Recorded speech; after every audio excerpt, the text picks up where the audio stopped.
Dee Boersma, we're listening to your world. Is that like music to your ears or what? Not only is it music to my ears, but it reminds me of talking to my neighbor over the back fence.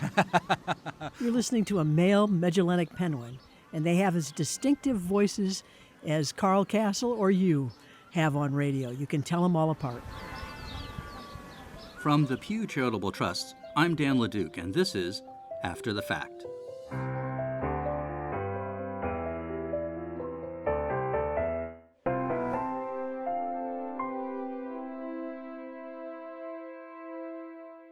Dee Boersma has studied penguins for more than 45 years.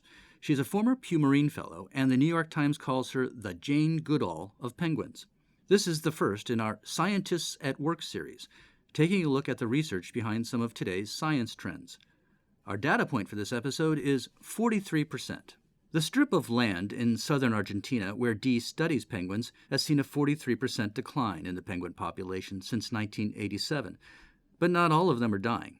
We'll explain more in a minute. First, we asked Dee what fascinates her about these birds. Why penguins? Well, you could say why not, but I guess the real reason is I just fell in love with them. I think they're interesting, they're curious, they're cute, and they're a lot like people. Yeah, talk a little bit more about that, because, they are like this fascination for everyone. They're like nothing else out there. Well, that's the way I feel about them, too. I just find them endlessly fascinating. I like the way they look. They're always well-dressed, even when they have mud on them or blood. And they're just curious. And so when they have time on their hands, they'll approach people. People walking on the tourist trail, if they hold still, they often have their shoelaces pulled or their jacket pulled because penguins are curious. Dee started studying penguins in the Galapagos in 1970. But in 1982, she started traveling to Argentina, to a stretch of beach known as Punta Tombo. It's a dry desert environment and home to a lot of penguins. After the Galapagos, I really wanted to work in a seasonal environment, someplace where there were seasons again. Yeah. So a temperate region. And Argentina, I'm working at 44 degrees south, so in the southern hemisphere, but it's like Portland, Oregon. And it's a desert. And I was interested in going someplace where there were a lot of penguins.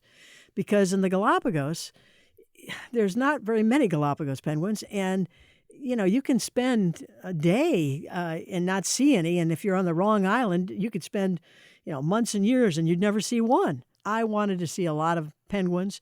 And Argentina had the largest colony of Magellanic penguins in the world at a place called Punta Tombo. And the Japanese at that point, a Japanese company was talking about harvesting penguins and turning them into high-fashion golf gloves and protein and oil. And so I went down to see how many penguins there were and whether it would be possible to sustainably harvest Magellanic penguins. But you have to realize that's been the main use of penguins. People have harvested them for their oil. They topped off the whaling boats. When they didn't get enough whales, they filled the rest of the oil instead of with whale oil with penguin oil. So where do you go? What's it like down there? Is it a very isolated place? Are these penguins out by themselves now, or are they starting to draw a crowd? We're getting over 100,000 tourists a year. Wow. People want to come and see penguins, and they want to come and see penguins all over the world. And this is one of the more accessible sites. And now they've paved the road most of the way out, so people do come and drive out to see the penguins. You might expect early mornings on the beach in southern Argentina to be quiet and peaceful. That's not the case in Punta Tombo.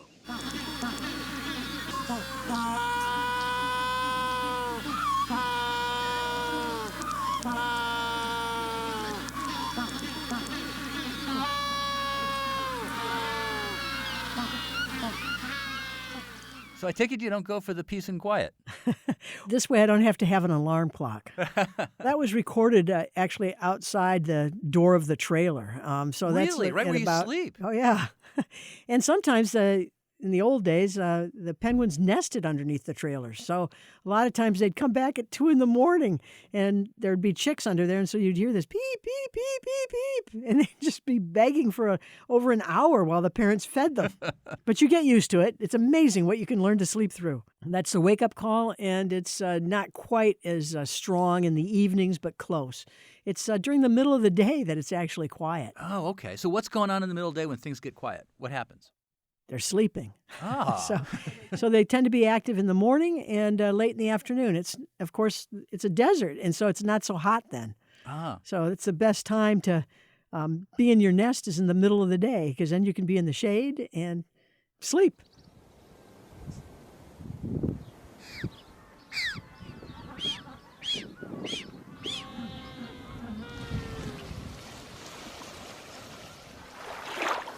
And he's in the water for the first time. And he's gone, off to Brazil. You've called these penguins ecosystem sentinels. In fact, you run something called the Center for Ecosystem Sentinels there at the University of Washington. What do you mean? Penguins tell us about the environment. They tell us not only about the land environment, about the sea environment. They can certainly alert us to overfishing, and that's what African penguins have done in Africa. It used to be millions of African penguins. Now we're down to maybe 20,000 African penguins. They simply can't find enough food. They can't compete with our nets and our human fishing. And so they're really good at alerting us to not only environmental change, but how we have to manage humans in these marine environments or in the terrestrial environments. The Center for Ecosystem Sentinels started because I've now worked on two species of penguins, one for over 45 years and the other one for 35. But we know that there are many other sentinels. And so whales, for example, sharks, birds of prey, all of those are sentinels. And so we've wanted to expand to include these other important organisms that people love and identify with and tell us so much about the environment. Mm. So when you're there, you're doing what? Banding these guys, counting them? You're sort of like a version of a census taker, right? Absolutely. I've just been interested in these penguins. I thought I'd go down there for a year or two, and now, I don't know, suddenly 35 years have passed. But it's just gotten more and more interesting as time has gone on because I've learned more and more about individuals. And I think it's really important for people to understand that penguins can teach us a lot about ourselves as well as the environment. And it's only long-term studies that can really do that. So it means going back year after year. If you only go a couple of years, you don't really know what's going on, and you can be wrong. The penguins at Punta Tombo grew very rapidly from the first penguins that first came to Punta Tombo. There weren't penguins always at Punta Tombo. The first penguins showed up in the mid-1930s, and the population grew to probably something like 400,000 breeding pairs, and now there's a little over 200,000 breeding pairs. So, they come and go, and penguins, just like people, vote with their feet. So when things are not going well at Punta Tombo, they'll move someplace else. So tell me now what 30, 40 years of studying in one place with all of these penguins is telling us about this species. We've seen a big decline, I know you've documented. What does this also just mean for the world? Why is it important to do this? Magellanic penguins at Punta Tombo are declining by now, since 1987, almost 40%. So we've lost a lot of penguins. They haven't died necessarily. They are moving with their feet. The fish move, and they have to move. And so there's new colonies of Magellanic penguins that are now formed further north than Punta Tombo. Punta Tombo started in like 1935. The next one were found on the Peninsula Valdez, not until like 1965. And now they've continued to move further north, and a new one was found in 2007. So they're voting with their feet. One of the things you really want to know is why are they voting with their feet? So we were interested in what's changed. And one of the things that's changed is these Magellanic penguins at Punta Tombo are having to swim further to find food than they did 35 years ago. So penguins, in terms of their swimming, these Magellanic penguins will swim about as much in their lifetime as we'll drive a car in a year. About, 16,000 miles. Wow, that's quite the trip. These things can swim. Oh, gee, over 170 kilometers in a day. Wow. So they can make Michael Phelps look like not a great swimmer.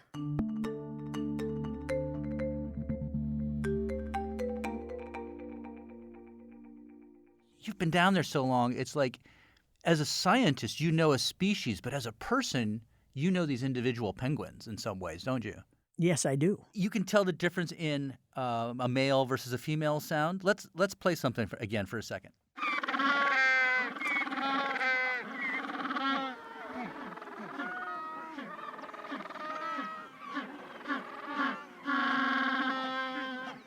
Okay, now that sounds really cool, but I can't tell a thing of what I've heard there other than maybe those are penguins. What did you hear? So what you're hearing there is a number of other penguins around, but it's a male and a female that have come back to their nest and are greeting one another. So it's just exactly like when you come home and say, "Hey, honey, I'm home," and your significant other says, "Oh, good.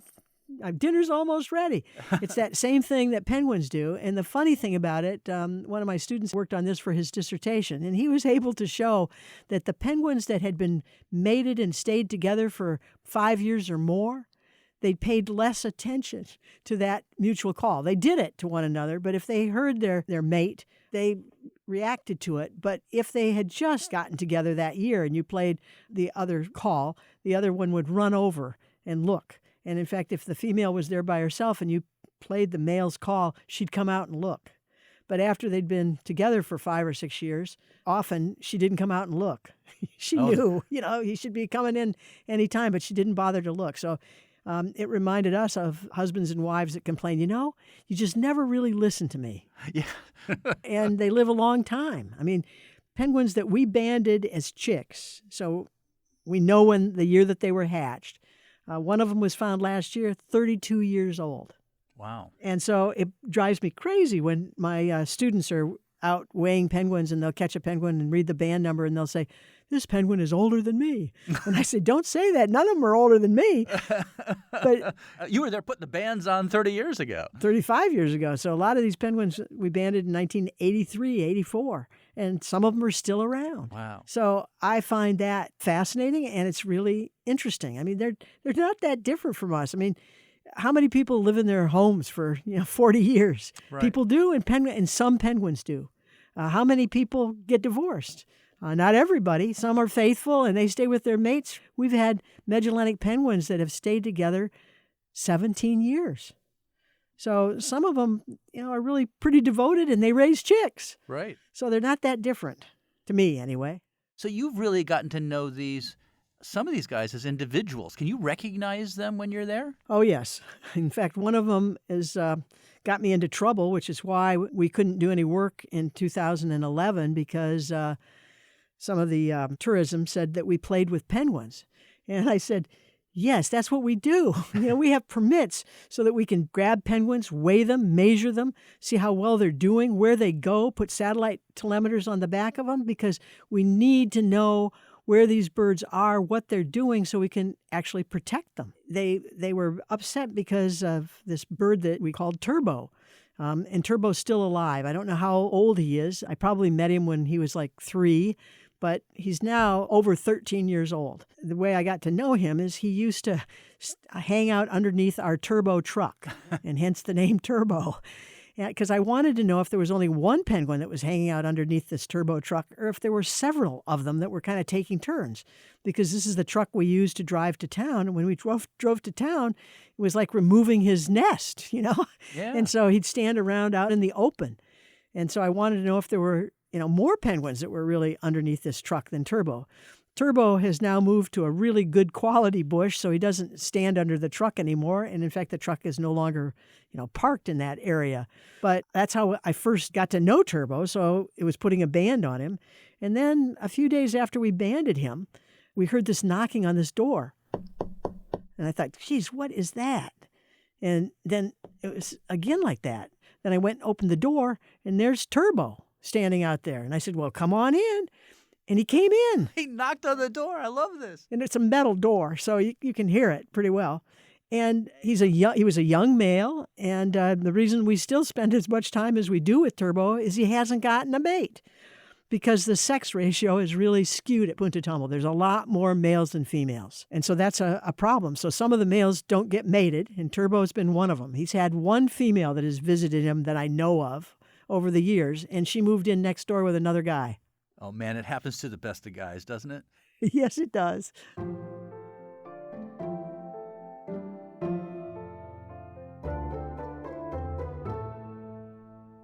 What do you think you don't know about penguins at this point?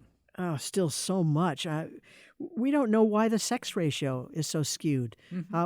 Why are so many females dying? We know it happens in the winter. Where? Is it because the currents have really, changed? Is it because all the little fish, the anchovies, are being taken in the winter, so there's not enough food for the females, and that they're slightly smaller than the males, and so the males can get the bigger fish, but the females don't have enough to eat?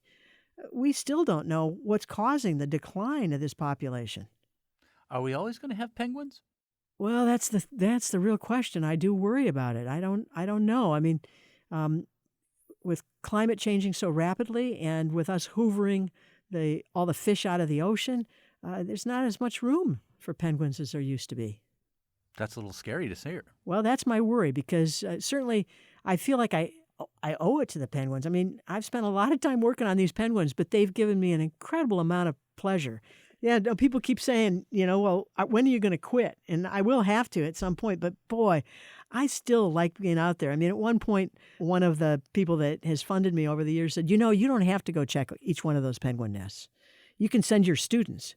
And I said, no, you don't get it. I really like to check the nest and see who's home, because it's just like going next door and saying, oh, is Betty home? Where's Don?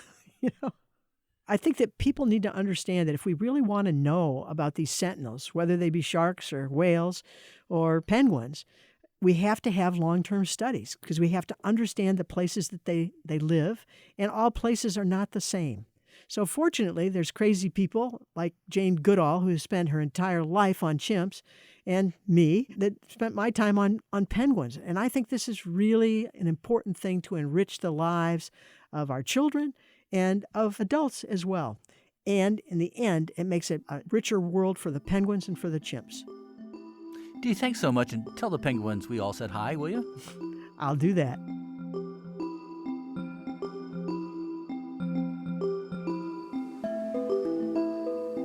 Our thanks to Dee Boersma and the Center for Ecosystem Sentinels at the University of Washington.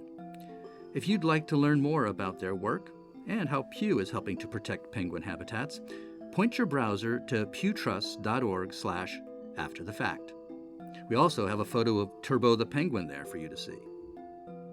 And please follow us on Twitter at Pew Trust and leave us a review on wherever you get your podcasts. Thanks for listening.